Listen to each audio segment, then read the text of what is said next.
Over the last 2 weeks, author Michael Shellenberger has been one of the journalists involved in the publication of the Twitter files. Earlier this week, installments 7 and 8 of the Twitter files were released. According to Shellenberger's reporting, the FBI allegedly discredited factual information about Hunter Biden's foreign business dealings before and after they were revealed by the New York Post in October 2020.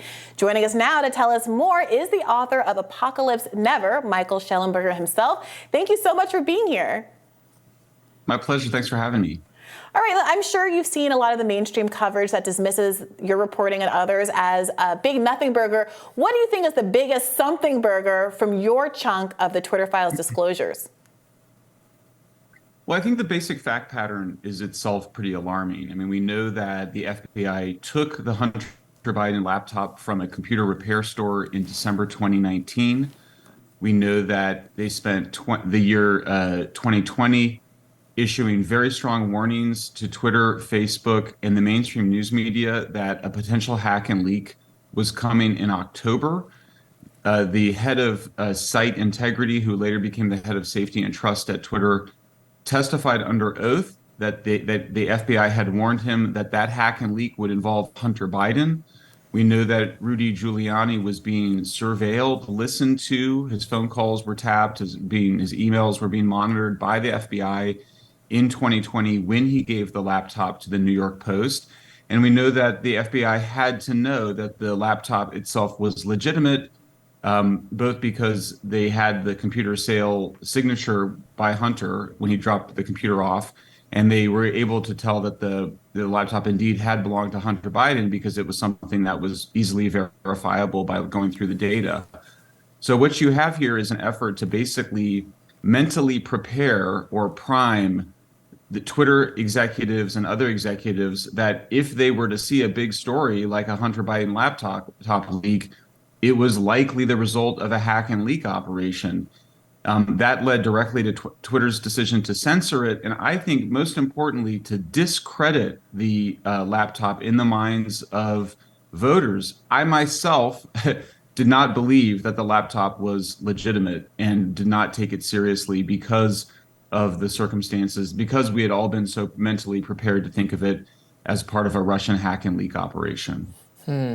Yeah, I remember when the story came out and you first started hearing a lot of people in the mainstream media and elsewhere saying, "Oh, pay no attention to this. This is probably Russian-based misinformation." I remember thinking, "Okay, but are you saying then there's no laptop repairman? Would that be like an actor hired by Russia?" That's where it started to lose. How would you explain that part?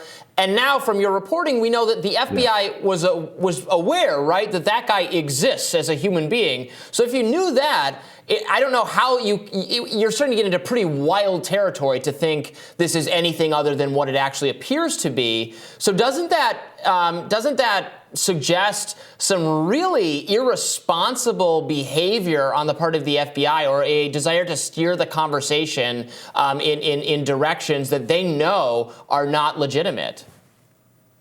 Yeah, I mean, the implications are very disturbing. And, people point out, well, we don't know that the people who had the laptop at the FBI and who were monitoring Giuliani were the same people that were warning Twitter of the hack and leak operation. We don't know if the people warning Twitter of the hack and leak operation knew about the laptop or about Giuliani and the surveillance, but they didn't need to know. They just needed to be following orders from higher ups in the FBI who almost certainly did know about it.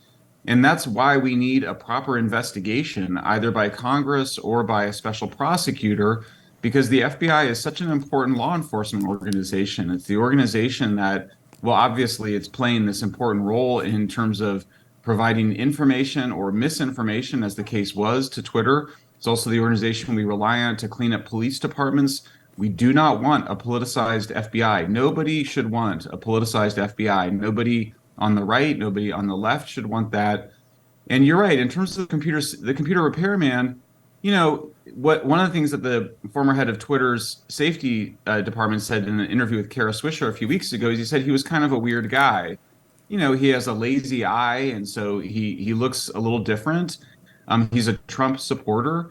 And I think those things all sort of had an influence on people. But here he had the receipt with Hunter Biden's signature on it. He had a subpoena from the FBI showing they had taken the laptop.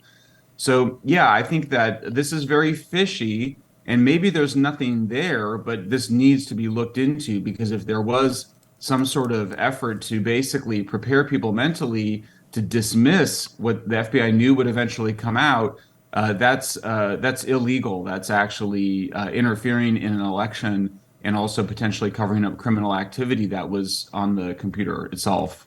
Really incredible stuff. Now, Michael, I know a lot of folks are curious about how you came to be in this position where you're able to go through these documents and have access to the Twitter files. The eighth drop that was reported on by Li Fang of The Intercept is the first one where it's someone who has not been given direct access to the documents, but was able to make a series of requests, kind of interrogatory requests, and get specific searches done on his behalf and then returned to him, and he was able to write some really compelling reporting on that subject. People want to know, given how fruitful that exercise was, is there likely more of that to come? And what was your path toward getting the direct access to the Twitter files?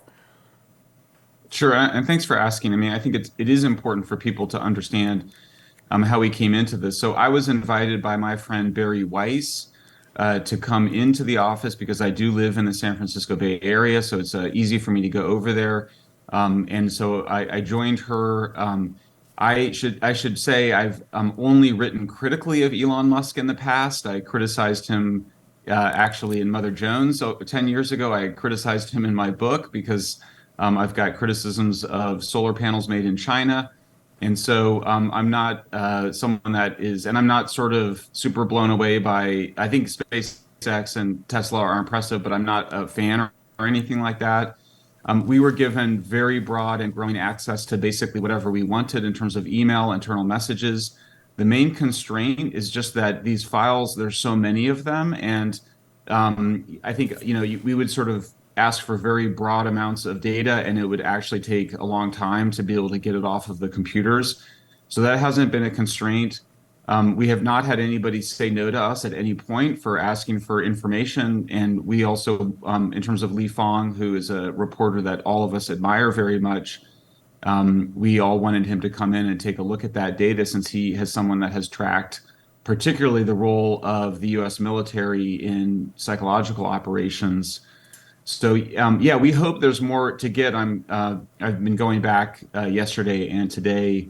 And it's also a bit of a strain on Twitter. You may have noticed that that Elon Musk has said that he wants to replace himself as CEO. He's under significant stress as a CEO, and we're putting a lot of strain on the legal staff there, to whom we're very grateful. But it is taking some significant amount of time from the company at a time when they need it to get their house in order legally and financially.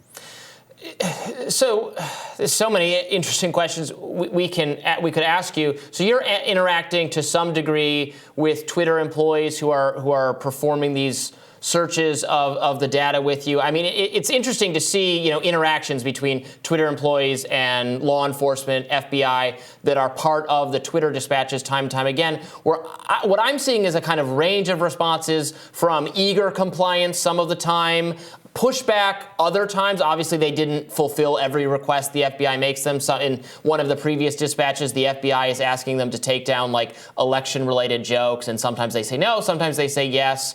There was that great. I think it was from your dispatch where the internal Twitter memo, employees saying that the FBI considers us the least compliant platform, and it's very interesting. What are your overall impressions of how Twitter employees approached requests? I put them in quotation marks from law enforcement, from the government. Yeah, sure. I think we do have a much clearer picture of this now that we're 2.5 weeks into reading that information. And I've personally read thousands of pages and thousands of emails. The basic picture, and we were all somewhat critical of this particular character named Yoel Roth. He was definitely very progressive. In 2017, he famously tweeted that there's Nazis in the White House. But honestly, I think he was a professional. He was a company person. He was reporting to someone named Vijay Gadda above him. who reported directly to Jack Dorsey. And the picture is basically that Jack Dorsey did want Twitter to remain relatively neutral. I do think he made some wrong choices, but on the laptop itself, they did reverse themselves later on October 14th, though I do think it did the damage because it discredited the story. But nonetheless, I think the picture was there was some effort to be fair. I mean, I think the vast majority of the content moderation decisions that Twitter made, 90 to 95%, I personally would have agreed with. I think most sensible people would agree with a lot of those content moderation decisions. They made some tough calls that I think they ultimately kind of went the wrong way due to pressure. I wrote about that in terms of the decision to deplatform the president, even though they kept on the Ayatollah of Iran and other figures who had incited violence. And we kept seeing them basically looking at tweets, whether from Trump or in the case of the New York Post, and internally evaluating them and deciding that they did not violate Twitter's rules, their terms of service or other standards they set, and then deciding because of political pressure to either censor them or deplatform them for just rules they made up at the time. And to some extent, that's understandable. They're making up rules as they go. That's how it has to work. But I think they went the wrong way on that. And then, yes, I did see significant pushback from Twitter senior staff against the FBI and other intelligence communities who were relentless in making demands for information that they should not get outside of a warrant process. And it really wore away on them. For a long time, there was some confusion around the money issue because I pointed out that they took $3 million from the FBI. That was reimbursement for the legal fees that that Twitter was incurring in responding to FBI requests. And so on the one hand, that sounds sort of innocent, but I do think they were not taking that money before 2019 because they realized that it did create a bias in the sense of there is then more incentive to work with FBI. If you're going to get paid for it, you can get legal fees, particularly for a company like Twitter that everybody knows was losing money. So it's really that consistent pressure from FBI. Plus, I look at Yoel Roth as basically a victim of a disinformation campaign by the FBI. They were absolutely they kept telling him that there was all this foreign influence on the website, and they kept, Twitter staff kept looking and being like, "There's really nothing we're finding." I mean, even Yoel Roth says later, it's mostly adolescents that are causing the trouble, the troll armies, and it was the the Bernie bots and all Bros that. after And they all. looked at the Russian accounts. There's very few of them. Yeah. What's that? Yeah, absolutely. Those such great points. That was my impression as well. The exact phrasing you used, "worn down," is I think I used in my writing summarizing what you had found. A sort of commitment to neutrality and broadly allowing speech with sensible moderation, worn down over time by relentless communications from the FBI. Michael, we are so lucky to have had you with us today. Thank you so much for all the work you're doing and for making time for us. Thanks for having me. And we'll have more Rising right after this. Stay with us.